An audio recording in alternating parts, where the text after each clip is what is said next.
जनसुनावणी आधीच जेएसडब्ल्यूच्या गेटवर बंदराच्या प्रतिकृतीचे संतप्त आंदोलक लोकांकडून अग्निदहन। जनसुनावणी जशी जवळ आली तसे बाधित लोकांचा बंदर विरोधी लढा तीव्र होत चाललेला आहे। त्याच्याच प्रत्यय म्हणून आज जेएसडब्ल्यू कंपनीच्या गेट समोर बंदरात बाधित होणाऱ्या ग्रामपंचायतीतील सर्व जाती धर्मातील बाधित लोक मोठ्या संख्येने उपस्थित राहून कंपनी व धोरणाविरुद्ध जोरदार घोषणाबाजी देत मोठ्या तीव्र आक्रोशमध्ये असंतोष दर्शविला। मान्यवरांकडून बंदरा निर्मितीने होणाऱ्या दुष्परिणामाची व शेती जागा नैसर्गिक साधन संपत्तीच्या होणाऱ्या नुकसानाची माहिती सांगण्यात आली व शेवटी बंदराच्या प्रतिकृतीचे दहन करत जनसुनावणीमध्ये कोणताही निर्णय जरी लागला तरी हे जन आंदोलन रस्त्यावर तीव्र आणि आक्रमक पद्धतीने सतत चालू राहणार आहे। कायदेशीर मार्गाने सुद्धा लढा लढणार आहोत असे या आंदोलनाला नेतृत्व करण्याकडून सांगण्यात आले।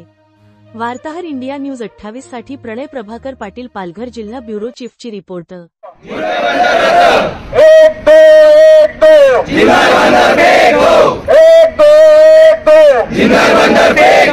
धन्यवाद माझ्या बंधू भगिनींनो।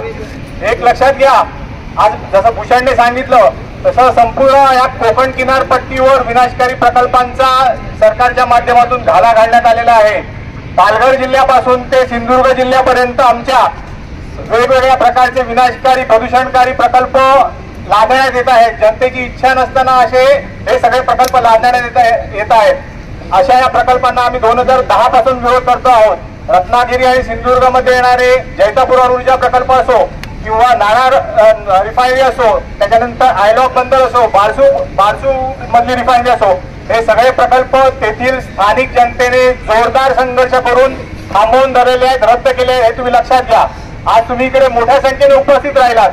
10 वर्षापूर्वी साधारण 2015 मध्ये इकडचे स्थानिक मच्छीमार नेते मला भेटले होते। त्यांना मी सांगितलं होतं की जागतिकीकरणाचं जे सध्या वातावरण आहे आणि सरकारचे जे धोरण आहे त्यामुळे भारताची संपूर्ण पश्चिम किनारपट्टी धोक्यात आहे। वेगवेगळे मोठमोठे प्रकल्प संपूर्ण किनारपट्टीत येणार आहेत आणि इथला मच्छीमार समाज पूर्णपणे उद्ध्वस्त होणार आहे। इथला भंडारी आगरी समाज पूर्णपणे उद्ध्वस्त होणार आहे आणि आदिवासी आणि शेतकऱ्यांच्या जमिनी पण जाणार आहे। आपण जर सगळ्यांनी एकत्र येऊन याला विरोध केला नाही, सरकारला आपला जर विरोध दाखवून दिला नाही तर हे असेच एकामागोमाग एक प्रकल्प लादत आपल्यावर राहणार आहेत। आज मागे काही दिवसापूर्वी वाढवण बंदराचा प्रकल्पासाठी परवानगी देण्यात आली। हे झाल्यानंतर आता परत मुरबे बंदर आलं। मागे साधारण 8-10 दिवसापूर्वी शेजारच्या नांदगावमध्ये परत तिकडे शिप बिल्डिंग यार्ड करण्याचा प्रस्ताव येत आहे। केरळमध्ये रिलायन्सची काहीतरी परत टेक्सटाईल फॅक्टरी आहे। म्हणजे चाललं काय, इथल्या स्थानिक लोकांना हे सगळे जॉब हवे आहेत का? आता तुम्ही इकडे बघा, ही MIDC झालेली आहे। या MIDC मध्ये किती स्थानिक लोकांना जॉब मिळालेले आहेत? 5% पण जॉब मिळाले नसतील। पण आज आजच्या तारखेला तुमचा समुद्र आहे, तुमच्या जमिनी आहेत आणि त्यावर तुम्ही तुमची उपजीविका चांगल्या प्रकारे करू शकता। आज तुम्हाला शुद्ध हवा पाणी मिळते, तर हे सगळं मुंबईकरांना आम्हाला मिळत नाही। तिकडे सगळी हवा आणि पाणी प्रदूषित झालेले आहेत, मोठमोठ्या कारखान्यांना प्रदूषण होत असतं। सुदैवाने तुम्हाला चांगला समुद्र मिळालाय, तुमचं उत्पन्नाचं साधन तुमच्या हातात आहे। शेतकरी इकडे वाडवळ समाज मोठ्या प्रमाणात आहे, त्यांच्या शेतीवाड्या आहेत, तिकडे त्यांची उत्पन्नाची साधनं तुमच्या हातात आहेत। आदिवासींची उत्पन्न आदिवासींच्या हातात आहेत। तर कृपया आपली जंगल जमीन ही आहे ती आपल्या ताब्यात ठेवा, आपला समुद्र आपल्या ताब्यात ठेवा। हे सगळे जे भांडवलदार आहेत यांना तुमच्या जमिनी देऊ नका। आणि फक्त आपण कागदी निवेदन किंवा कागदी पत्र देऊन हे होणार नाहीये। रस्त्यावर आज जसा उतरून तुम्ही संघर्ष केलेला आहे, आपली एकजूट दाखवलेली, आपला विरोध दाखवलेला आहे, तसाच विरोध याच्याही 10 पटीने मोठा आपल्याला दाखवावा लागेल, तरच हे सरकार आपण जेएसडब्ल्यू कंपनीच्या गेटवर आपण आणलेला आहे। ह्या कंपनी मालकाला, मग या कंपनीचे मालक सज्जन जिंदल यांना आपण या मोर्चावर सांगू इच्छितो की हा फक्त किनारपट्टीतील ज्या ग्रामपंचायती आहेत, बाधित ग्रामपंचायती मुरबा, नांदगाव, आलेवाडी, नवापूर आणि सातपडी यांचे फक्त सरपंच आणि लोकप्रतिनिधी यांचाच फक्त मोर्चा आहे। आणि जर 6 तारखेनंतर हा प्रकल्प जर तुम्ही रद्द केला नाही तर ह्याच गेटवर मोठ्या प्रमाणात उग्र आंदोलन या ठिकाणी केलं जाईल, हे लक्षात घ्या। या ठिकाणी मुख्यमंत्रीने सांगितलं की हे काळे झेंडे, त्यानंतर फक्त हे काळे झेंडे नसतील तर दांडे घेऊन आम्ही या ठिकाणी येणार आहोत। आपल्यासोबत आमच्या म्हणजे जे कायदा आणि सुव्यवस्था बिघडू नये म्हणून पोलीस प्रशासन या ठिकाणी आहे। त्यांच्या माध्यमातून सुद्धा मी या कंपनी मालकाला सांगू इच्छितो की जर हा प्रकल्प केला, तुम्ही प्रकल्पात आधी विचारा या कंपनीने किती लोकांना रोजगार दिलाय, किती स्थानिक लोकांना नोकऱ्या दिल्या, याचं उत्तर आधी आम्हाला द्या। आणि तुम्ही जो प्रकल्प आणणार आहात त्या प्रकल्पामध्ये किती लोकांना नोकरी देणार आहात? 600 लोकांना। फक्त 150 परमनंट आणि जवळजवळ 400 ते पण कशाला सफाई कामगार हाऊसकीपिंग साठी. आम्ही आमच्या प्रत्येक जो बोट मालक आहे, शेतकरी आहे, आम्ही मालक आहोत. आम्ही हजारो लोकांना रोजगार देतो. एक बोट म्हणजे एक कंपनी आहे, त्या ठिकाणी एक बोट एक हजारो लोकांना कामधंदे रोजगार देतं. आमची शेती आहे, शेतीबरोबर जोड व्यवसाय वाडी आहे, त्यानंतर ताडीमाडीचा व्यवसाय आहे. हे अनेक लोकांना रोजगार आणि अन्न आम्ही हे पिकवणारे या ठिकाणी स्थानिक भूमिपुत्र. आणि ह्या स्थानिक भूमिपुत्रांना जर पूर्ण आमची ही कोकण भूमी तुम्ही उद्ध्वस्त करू पाहत असाल तर यापुढे आम्ही शांत बसणार नाहीये. कारण वाढवण बंदरानंतर पुन्हा या ठिकाणी मुरबाड बंदर, जसं सांगितलं, नंतर केरळला रिलायन्स बंदर, रिलायन्स टेक्सटाईल पार्क, आणि नंतर पुन्हा लगेच नांदगावला सुद्धा त्याने शिप यार्ड डिक्लेअर केलेलं आहे. मित्रांनो लक्षात घ्या, आणि या कंपनी मालकांनी पण सुद्धा लक्षात ठेवायचं आहे, आम्ही हायकोर्टाची सुद्धा लढाई लढणार आहोत आणि जमिनीवरची पण लढाई आम्ही लढू.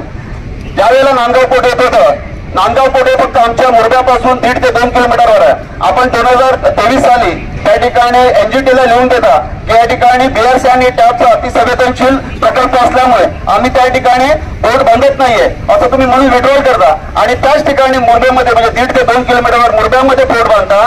जागा तीच आहे, समुद्र तोच आहे. ही फसवणूक आहे, शासनाची दिशाभूल आहे. आणि येणाऱ्या 6 तारखेला जी जनसुनावणी आपण लावलेली आहे एमपीसीबीने, ही कायद्याला धरून नाहीये, ही चुकीची आहे. कारण त्यांनी जो अहवाल दिलेला आहे 1300 पानाचा, म्हणून आम्ही जिल्हाधिकारी यांना नेहमी सांगितलेलं आहे, जवळजवळ 3 ते 4 वेळा आम्ही त्यांना पत्र दिलं की सदरची जनसुनावणी ही पुढे ढकला, रद्द करा म्हणत नाही. आम्ही आधी बोललो, आधी रद्द करा म्हणून सांगितलं. त्याने त्यांचे ऍडिशनल कलेक्टर आम्हाला भेटले की रद्द करता येणार नाही. परत पत्र घेऊन गेलो, जरी तुम्ही रद्द करत नसाल तर आम्हाला वेळ द्या, कारण तुम्ही जो 1300 पानाचा अहवाल दिलेला आहे तो अपूर्ण आहे. त्यात सीआरझेड, सीजेडएमपी, पर्यावरण, मच्छीमार बाधित क्षेत्र आणि शेतकऱ्यांचं किंवा सर्व जे स्थानिक आहेत त्यांचं पुनर्वसन की काय की कसे हे प्रश्नचिन्ह उपस्थित केलेलं आहे. हा अभ्यास एमपीसीबीला अभ्यास अपूर्ण आहे, कारण त्यांचे जे सिंक होते, सिंक्स आहेत ना, प्रादेशिक उपप्रादेशिक अधिकारी, ते सिंग साहेब त्यांना एकही प्रश्नाचं आम्हाला उत्तर देता आलं नाही. म्हणजे त्यांचा जो अभ्यास आहे त्याने अपूर्ण. पण तुम्ही जर जनसुनावणी लावता तो अहवाल आम्ही अभ्यास काय करायचा आणि तुम्हाला प्रश्न काय विचारायचे. कारण जनसुनावणी यासाठीच लावली जाते की स्थानिकांचे प्रश्न हरकती त्या ठिकाणी मांडायचे असतात. तो अहवाल EIA रिपोर्ट आहे हा अपूर्ण आहे, म्हणून आम्ही सांगत होतो प्रत्येक वेळेला की ही जनसुनावणी पुढे ढकला. हे आमचं ऐकलं नाही, म्हणून कालच्या ज्या ठिकाणी पोर्ट होणार होता त्या ठिकाणी आम्ही जलसमाधीचं त्या ठिकाणी आंदोलन ठेवलेलं. परंतु आपला दसरा असल्या कारणाने आणि देवीचं विसर्जन ते आम्ही पोलिसांकडे ज्या परवानगी होत्या त्या घेतल्या नसल्याने त्या ठिकाणी आम्ही तात्पुरतं या ठिकाणी आपले DYSP साहेब विकास नाईक आले आणि त्यांना आम्ही सांगितलं की हे आंदोलन जलसमाधीचं आंदोलन आम्ही तात्पुरतं स्थगित करतो, नाहीतर पुढे आम्ही जर आज जे कलेक्टरला मीटिंग आहे त्यात आज आम्हाला जर उत्तर मिळालं नाही की जनसुनावणी पुढे ढकलण्यात येणार नाही तर उद्या रविवारी पुन्हा त्याच ठिकाणी शिवमंदिराच्या मागे ज्या ठिकाणी पोर्ट होणार आहे आपल्या मुरबाड आणि नांदगावच्या मध्ये त्या ठिकाणी पुन्हा आम्ही 11 वाजता जलसमाधीचं एक पत्र आणि पोलीस स्टेशनला दिलेलं आहे. याची पोलीस प्रशासनाने दखल घ्यावी. या मोर्चाच्या माध्यमातून आपल्याला आणि शासनाला, या कंपनी मालकाला जो सज्जन जिंदाल आहे यांना आम्ही सांगतोय की तुम्ही त्यावेळेला नांदगावमध्ये पाय टाकला त्यावेळेला आपल्या गाड्या फुटल्या. लक्षात घ्या, नांदगावमध्ये एकही मच्छीमार कुटुंब नाही, एकही बोट नाहीये. मुरब्यामध्ये बरेचसे मच्छीमार आहेत आणि मच्छीमारांना सवय आहे रोजची मच्छी कशी कापायची. ती मच्छीमारांना रोजची सवय आहे, प्रत्येक दिवशी सकाळ संध्याकाळ ते चांगल्या पद्धतीने मच्छी कापतात. त्यामुळे हा इशारा आमचा त्याने लक्षात घ्यावा आणि मुरब्यामध्ये पाय टाकण्याबद्दल नक्कीच विचार करावा. एवढं बोलून इथे सांगतो. जय हिंद, जय महाराष्ट्र.